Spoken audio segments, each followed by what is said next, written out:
Hello children, welcome to AIMS India's online classes. This is biology session.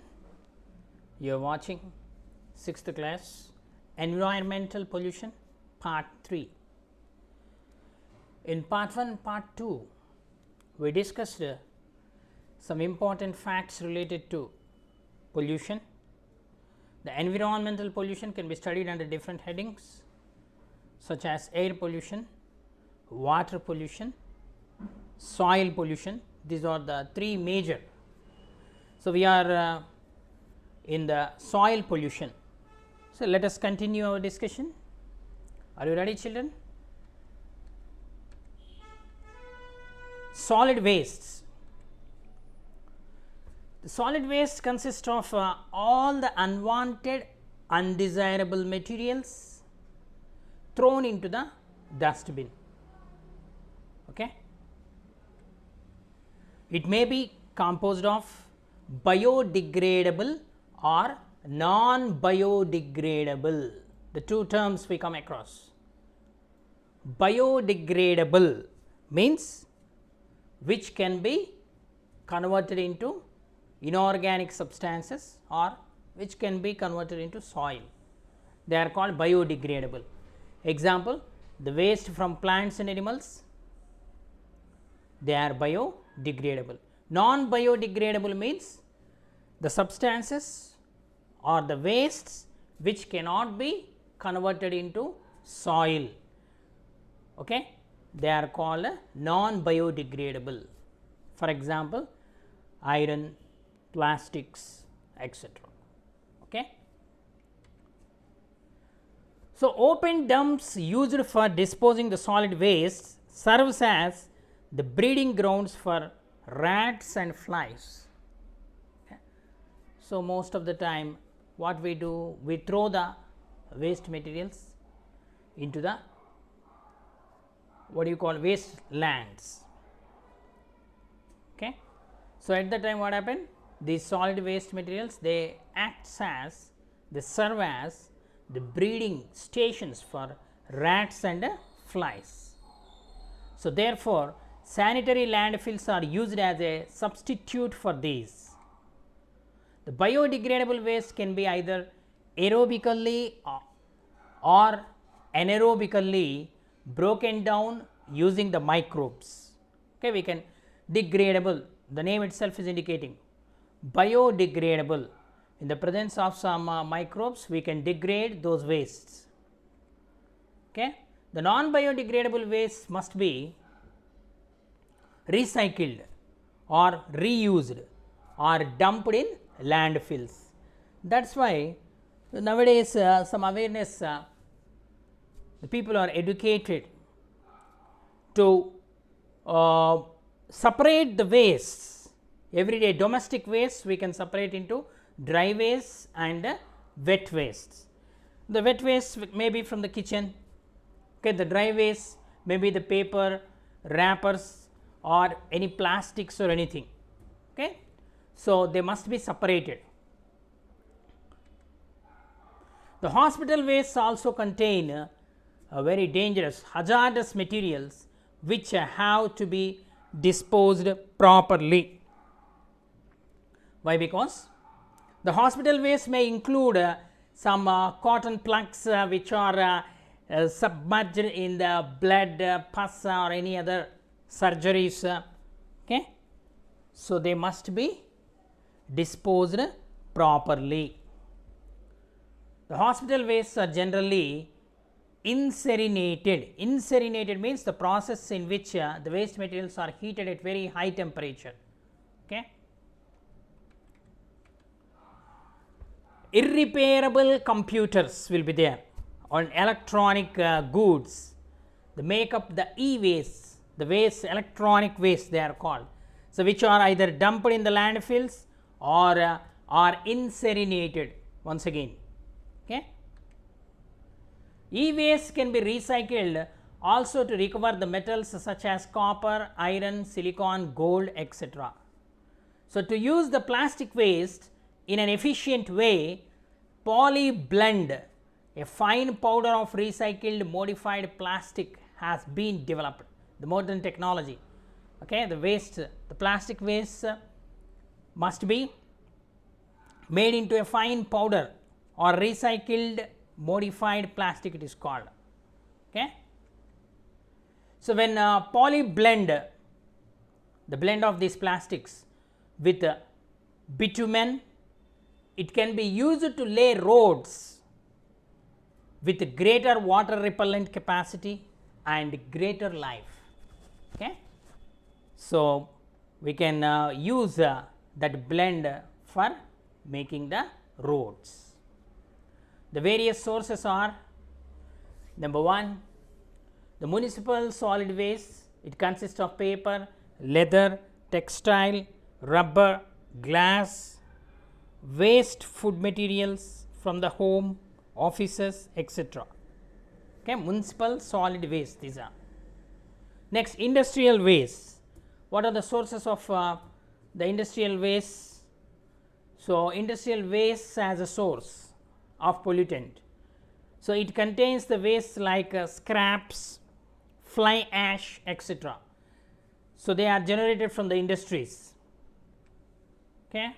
Number 3, hospital wastes. Hospital wastes contain disinfectants and other harmful chemical generated by the hospitals. Okay. Next, fly ash. Fly ash means it is an industrial waste. It form from the thermal power plants, is mainly composed of the oxides of iron, silica and aluminium, and a low concentration of the toxic heavy metals. Okay, fly ash contain oxides of iron, silica, aluminium and a low concentration of toxic heavy metals. Number 5, electronic waste, e-waste.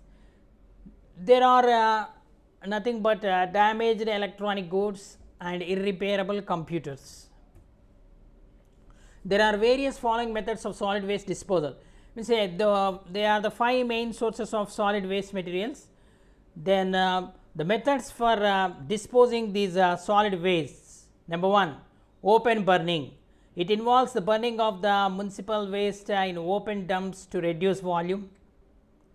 Number 2, sanitary landfills. Sanitary landfills are the areas where the wastes are dumped in a depression or trench after compaction and covered with dirt. Then rag pickers. Rag pickers and the kabadi wala. So, you know very well, they collect the old newspapers, old notebooks like that. Okay. So, they collect and separate out the waste into reusable or recyclable categories. Okay. So, once again they are used in recycling the paper, cardboard, hardboard, etc. Okay. Number 4, natural breakdown. Natural breakdown, this is dumping biodegradable waste materials into deep pits for natural degradation. Okay, for naturally certain bacteria and fungi will decompose or degrade the waste materials, degradable waste materials. Number 5, recycling of e-waste. Number 6, incineration. Incineration means it is a method of e-waste disposal. Okay, heating at very high temperatures. And the next type of wastes are agrochemicals and radioactive wastes.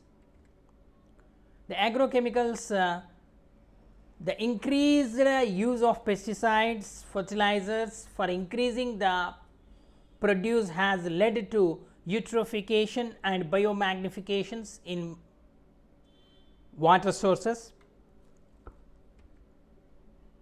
In order to check this, the concept of organic farming is increasing or becoming popular nowadays. Okay? Organic farming means everything naturally. Okay? like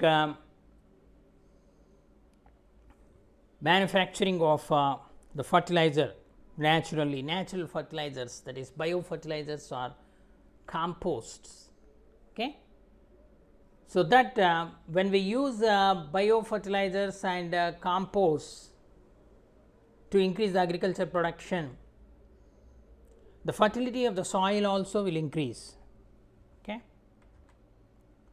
In this technique, instead of using chemical fertilizers and pesticides, natural materials and the techniques such as organic manure means cow dung manure, compost, biological pest control methods and crop rotation methods are used.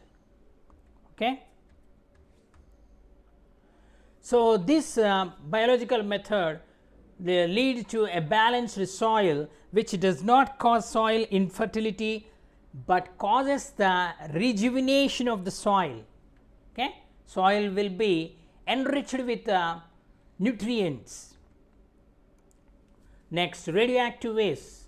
The nuclear energy is a non-polluting energy except the threats posed by accidental leakage and difficult disposal of radioactive waste.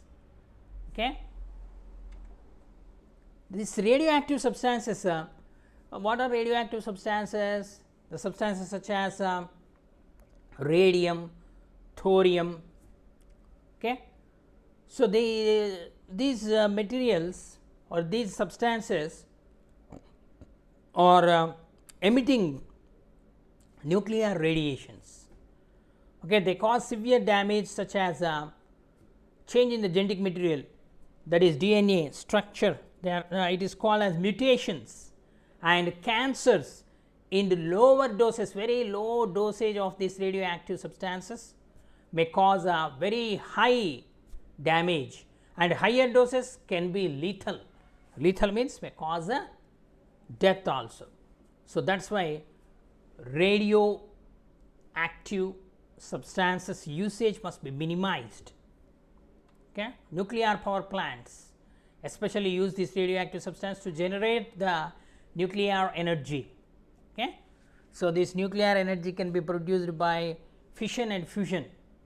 Okay. Nuclear fission and nuclear fusion, especially nuclear fission is the method used in the production of nuclear energy, which emits a lot of electromagnetic radiations.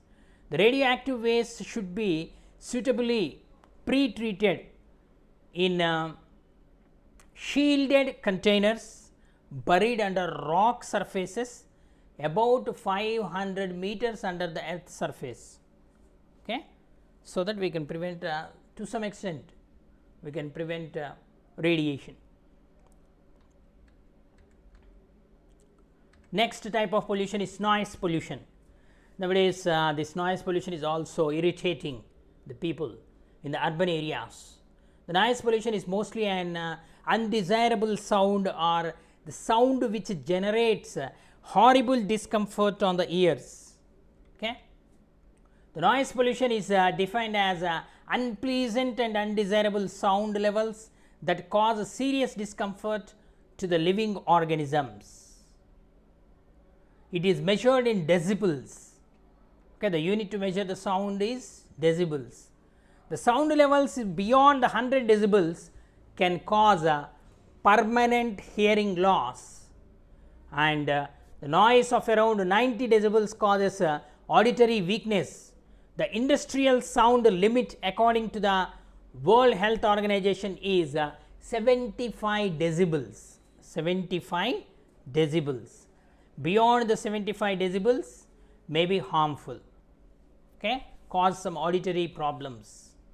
If it is beyond 100 decibels, it may cause permanent hearing loss.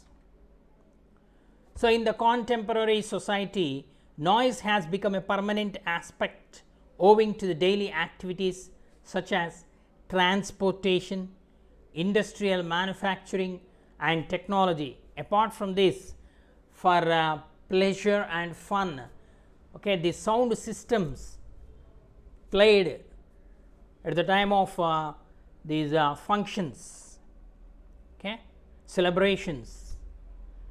So, even the traditional festivals also, the sound systems are causing a lot of irritation and cause damage to the ears. Okay.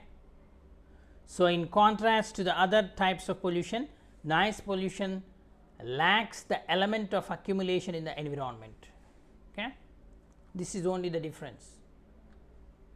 Whereas air pollution, water pollution and soil pollution, there is accumulation of the wastes. It merely occurs when the sound waves of intense pressure reach the human ears and may even affect the body muscles due to sound vibrations. Noise pollution similarly affects marine and wildlife animals. In the same manner, it affects the humans and can even cause their death. Okay. The next type of pollution is thermal pollution. The thermal pollution occurs when water bodies are degraded in terms of altering their temperature. Commonly, it happens when the people or industries undertake activities that suddenly decrease or increase the temperature of a natural water body, which may include lakes, rivers, oceans or ponds. In the current era, thermal pollution is a huge menace and is mainly influenced by power plants and industrial manufacturers that use water as a coolant. Okay. So, this water is used as a coolant, so that due to conduction the water gets heated. So, that hot water, when it is directly released into the neighbor water bodies, it leads to thermal pollution. Sudden increase in the temperature may lead to the death of flora and fauna in that environment. So, urban storm water runoff from parking lots and roads also discharges water of elevated temperatures into adjacent water bodies. When water is either used as a coolant, discharged from storm water runoff at elevated temperatures, or released from reservoirs with unnaturally cold temperatures, it changes the natural temperature of water bodies. Therefore, thermal pollution is one aspect of the wider subject of water pollution. The alterations of natural water resource temperatures can have direct consequences on aquatic life and the local ecosystems. Okay. So, it is very dangerous. So, it must be avoided. Okay. Some precautions must be taken, that water must be cooled and then it may be released. Okay, children. So, I hope you understood. Read the book. Thank you for watching our video. Please subscribe our channel and press the bell icon for receiving latest updates.